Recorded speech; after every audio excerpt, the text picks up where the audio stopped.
बिस्मिल्लाहिर्रहमानिर्रहीम अस्सलाम वालेकुम।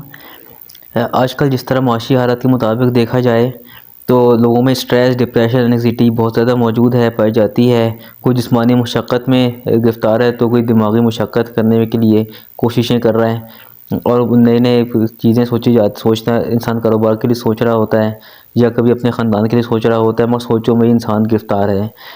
तो ऐसे मौके पर इंसान के एक तो ज़हनी तौर पर तनाव खिंचाव की वजह से एंग्ज़ायटी के असरात शुरू हो जाते हैं। एंग्ज़ायटी के होने के साथ साथ डिप्रेशन यानी मायूस कुन ख़यालात ज़हन में आना शुरू कर देते हैं। ऐसी कैफियत में दिमाग को अज़ियत पहुँचती है। ये एक आम सा बात है कि जब किसी भी चीज़ को आप ज़्यादा इस्तेमाल करें, उसको खुराक उस कदर ना दें, तो फिर वो कमज़ोर हो जाता है। अब इंसान के जो दिमाग है, वो उसमें बहुत सारे असाब पाए जाते हैं, इसको नर्वस सिस्टम कहते हैं। दिमाग स्पाइनल कॉर्ड को सीएनएस कहते हैं, सेंट्रल नर्वस सिस्टम, और जो हमारे हाथ-पाँव में नर्व्स के शाखें फैलती हैं, उसको न्यूरॉन्स कहते हैं। इल्म तिब में इसको असबानियाँ कहा जाता है। जब भी असबानिया में कमज़ोरी आती है तो उसके नतीजे में इंसान में विटामिन बी 12 ज़्यादा खर्च होता है। अब अगर उतनी खुराक में ना मैसर हो तो फिर कमज़ोरी का विटामिन बी 12 की डेफिशिएंसी यानी किल्लत वाक़ई हो जाती है। इस किल्लत की वजह के कई असरात होते हैं, इंसान की सेहत पर भी होते हैं, इंसान के चेहरे पर भी होते हैं और वज़ाक़ता में भी पाए जाते हैं। अगर इंसान के अंदर विटामिन बी 12 एक ख़ास मिक़दार जो उसकी ज़रूरत है उससे कम हो जाए तो चेहरे पर पीलाहट की एक हल्की सी टिंच आ जाती है, यानी कि आप चेहरे पर हल्का पीला रंग महसूस करेंगे, देखने में पता चल जाता है कि चेहरा इसका पीलापन की तरफ चला गया है। दूसरा ये कि ग्लोसाइटिस कहलाता है, यानी कि ज़बान जो है ना, जब ज़्यादा विटामिन बी 12 कम हो जाए सूज जाती है। इल्म तिब में से सफ़दा कहते हैं, मेंढक जैसी ज़बान, यानी कि सूज जाती है, ज़बान मोटी हो जाती है। तीसरे नंबर पे हाथ पाँव में सुइयाँ चुभती महसूस होती हैं। ये नहीं मतलब कि पूरे हथेली पे सुइयाँ चुभ गई, ऐसा भी बसा औक़ात हो जाता है। अक्सर टिप्स में, यानी कि पैरों के टिप्स में, यानी उँगलियों के टिप्स में या फिंगर्स टिप्स में एक नीली चुभने महसूस होती हैं, नमनेस फ़ील होती है। इस कैफ़ियत को पैरास्थीज़िया कहा जाता है। तीसरा ये कि मायूस-कुन ख़यालात आते हैं। चौथा, गुस्सा जल्दी आ जाता है, इरिटेबिलिटी कहलाता है, यानी कि इंसान बहुत जल्दी किसी बात पर रिएक्ट जल्दी करता है, गुस्सा कर जाता है आदमी। नींद की कमी हो जाती है और कुछ को तो क्रैम्प्स आना शुरू कर देते हैं, यानी कि इसे ऐंठन भी कहलाती है, वो आना शुरू कर देते हैं मसल्स के अंदर। ये सब इस चीज़ को बताती है कि आपके विटामिन बी 12 की कमी हो चुकी है। अब इसका मतलब ये भी लोग ले जाते हैं कि जी हम विटामिन बी 12 का टेस्ट कर लेते हैं। टेस्ट में रेंजेस आती हैं। अब इसमें ये मसला होता है कि अगर किसी की अब बीएमआई पहले अपना चेक करना पड़ता है कि हमारा बीएमआई कितना है, क्योंकि वो एक स्टैंडर्ड बीएमआई जो है उसके मुताबिक होता है, ख़ास रेंज होती है। अगर आप ओबेस हैं या बहुत ही वीक हैं तो आपकी रेंज डिफ़र भी कर सकती है। ये कंट्रोवर्सी मसला है। तो इसमें मतलब ये भी नहीं कि आप सर्च करना शुरू कर दें गूगल में या मुख्तलिफ़ तरीके से, फिर प्लस ये भी इन एडिशन टू डैट कि गूगल में भी इंफॉर्मेशन के एडिशन वगैरह हो रहा है आजकल। कुछ कमी हो जाती है, कुछ नई वेबसाइट्स आ जाती हैं, तो वो भी एक अलग मसाइल होते हैं। अब विटामिन बी 12 की डेफिशिएंसी जब भी होगी तो इंसान की आँखों में हल्का-हल्का पीलापन सा ज़ाहिर होना शुरू कर देता है, जो आयरन की कमी से भी होता है। अक्सर लोग डिफरेंशिएट नहीं कर पाते विटामिन बी 12 की डेफिशिएंसी और आयरन डेफिशिएंसी में। काफ़ी मिलते-मिलते इन दोनों के सिम्पटम्स होते हैं। अब हमारे यहाँ जो एक शदीद मसला आया हुआ है, यानी कि जिस्मानी मुशक्क़त। अक्सर जिस्मानी मुशक्क़त करने वाले हज़रात तो फिर नींद पूरी लेते हैं, आराम पूरा करते हैं, खुराक अपनी ज़रूरत से कभी कम भी इस्तेमाल कर लेते हैं, जिस वजह से मैदा सही रहता है, स्टोमक अपसेट इनका कमी से होता है। मगर दिमागी मुशक्क़त करने वाले अक्सरियत उन्हीं की पाई जाती है जो दिमागी मुशक्क़त करते हैं। दिमागी मुशक्क़त ये का मतलब ये हरगिज़ नहीं है कि आपको बहुत ज़्यादा वर्किंग स्ट्रेस है, वर्किंग लोड है, या कोई भी आपको काम नहीं, तो आप कहें कि ना मुझे दिमागी स्ट्रेस नहीं है और मैं बी 12 की डेफिशिएंसी कैसे हो गई। बस औक़ात ये होता है कि इंसान सोच रहा होता है किसी के लिए बैक बैटिंग के लिए, किसी से हसद कर रहा होता है, नेगेटिव थॉट्स सोच रहा होता है, तो उस पे अपना आराम सुकून भी ख़राब हो रहा होता है। अच्छा, कुछ जो पॉजिटिव माइंडेड लोग हैं वो कारोबार को कैसे तरक्की देनी है या अपने फैमिली के मैटर्स के बारे में सोचता है। सोच तो हर कोई रहता ही है, कोई ज़्यादा कोई कम सोचता है। तो लेकिन ये क्योंकि सोच है तो दिमाग पर असरात तो पड़ते हैं, चाहे मनफी असरात पड़ते हैं, पॉजिटिव सोचने में भी, नेगेटिव सोचने में भी। अब इसकी तरीका ये आता है कि कुछ लोग इस्तेमाल करते हैं इसकी गोलियाँ। मीकोबालमिन फार्मूला है। इसके 500 माइक्रोग्राम्स में यूज़ की जाती है, दिन में 2 दफ़ा या 3 दफ़ा, as doctor prescribed by the physician. अच्छा, लेकिन जो बेहतरीन तरीका है वो आपको है रेड मीट का इस्तेमाल करना, कि रेड मीट में बहुत ज़्यादा B12 पाया जाता है। रेड वेजिटेबल्स हैं, गाजर है, चुकंदर है, एप्पल में भी पाया जाता है, बनाना केले में भी पाया जाता है, अंगूर में भी बहुत ज़्यादा B12 की मिकदार आपको मिल सकती है। हाँ, अब इसमें ये भी एक खदशा ज़ाहिर करते हैं लोग कि अंगूर ज़्यादा खाने से शुगर हो जाएगी। तो उसका तरीका ये है, आप दोपहर को खाएं, उसके बाद वॉकिंग वगैरह करें, यानी थोड़ा सा चलें फिरें।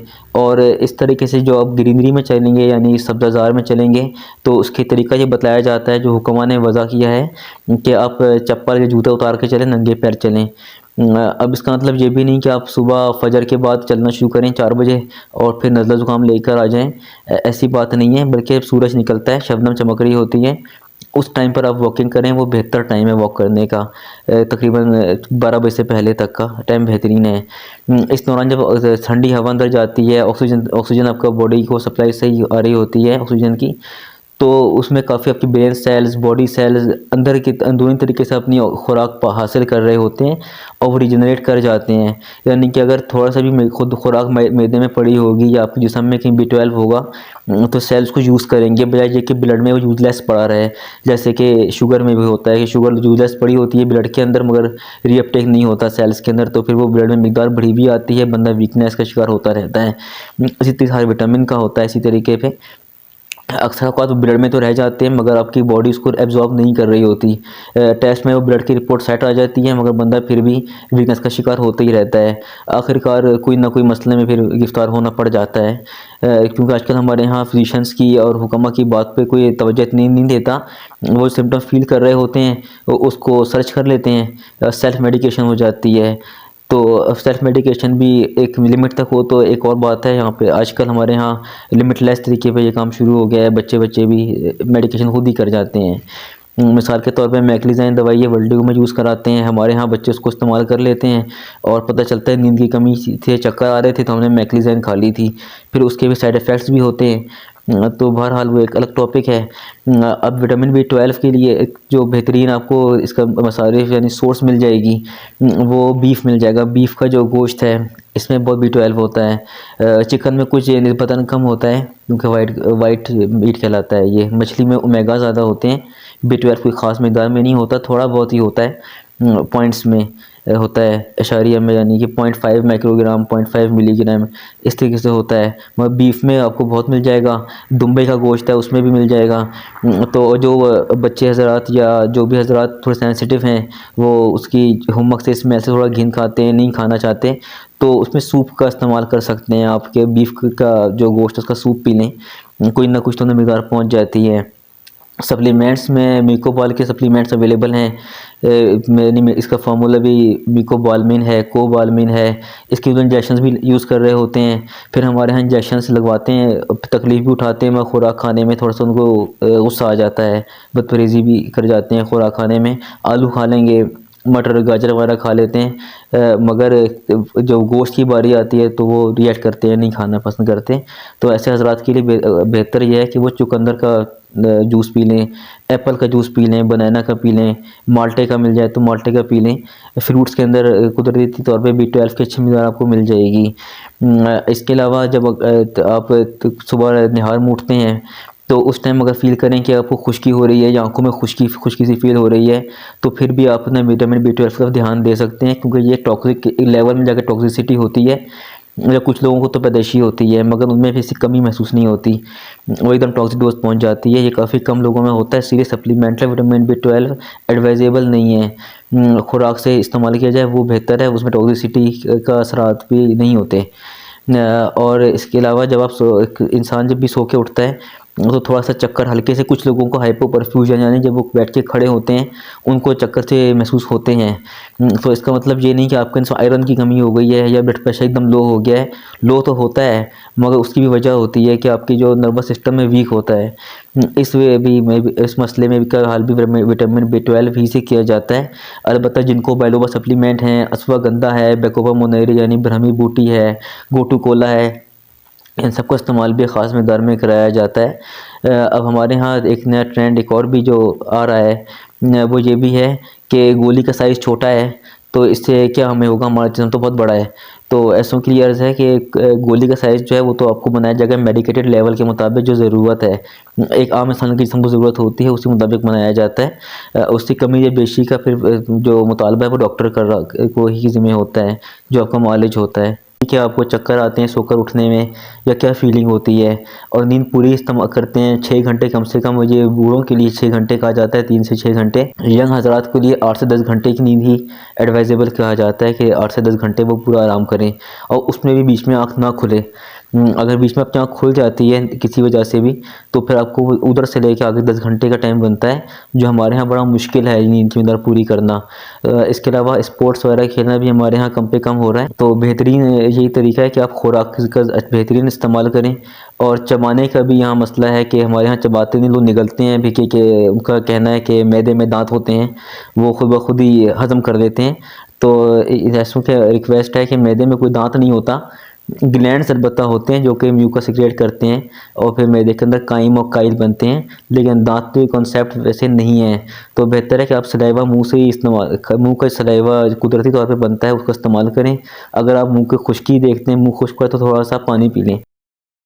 अगर चबा के तो ज़्यादा चबाना है बेहतरीन है, ताकि वो ज़बान ही से हज़म होना शुरू कर दे। सलाइवा भी एक डाइजेस्टिव एंजाइम्स रखता है अपने अंदर।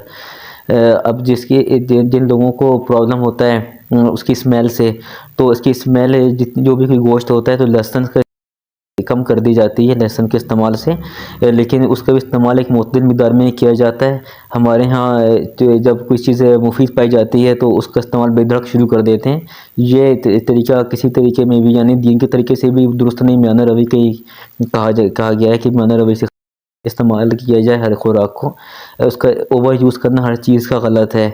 अगर आप बहुत ज़्यादा खेलेंगे थक जाएंगे, थकने के बाद नींद प्रॉपर नहीं मिलेगी, फिर कमज़ोरी की तरफ चले जाएंगे।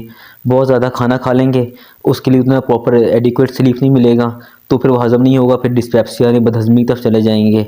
इस तरह हर चीज़ की अगर आप एक्सेसिव यूज़ करें तो आपके लिए बुरे असरात ही सेहत में मुरतब होंगे। कोई पॉजिटिव असरात कमी को मुरतब होते हैं, जो उनका बहुत तेज़ मेटाबॉलिज्म होता है, वो लोग इसको कर जाते हैं। लेकिन जो लोग वीक होते हैं, मेटाबॉलिकली वीक होते हैं, या जिस्मानी वीक होते हैं, तो बेहतर है कि वो, या सेंसिटिव होते हैं, तो बेहतर है कि वो एक्सेसिव जूस से परहेज़ करें। लास्ट में ये कहना चाहूँगा कि जितने भी ये गोश्त हैं, बीफ हैं, लैम्ब है, मटन है, चिकन है, इसको अच्छा खासा जब गल जाए, उबल जाए, तो यूज़ करना बेहतर है। हमारे यहाँ लोग अक्सर इसको इस्तेमाल कर रहे होते हैं आधा पकाकर, कि इसके अंदर की तो प्रोटीन्स, कार्ब्स, स्टार्च सब जल जाएंगे पकाने से, तो जलते नहीं हैं। यानी कि एंजाइम्स होते हैं, उनकी ख़ास टेम्परेचर्स होते हैं। ऐसे बैक्टीरिया भी पाए जाते हैं जो कि 100 डिग्री सेंटीग्रेड पर भी नहीं मरते, और ऐसे भी पाए जाते हैं बैक्टीरिया जो कि बहुत कम टेम्परेचर पे ही मर जाते हैं। इसी तरीके से एंजाइम्स की वर्किंग मुख्तलिफ होती है। कुछ एंजाइम्स ऐसे होते हैं कि आपके अंदर हज़म ही नहीं होंगे अगर आप उसे कम पकाएंगे, तो उनको वर्किंग करने के लिए उनको प्रॉपर हीट देनी पड़ती है, ताकि वो एक्टिव एनर्जी अपनी लेकर काम करना शुरू कर दें।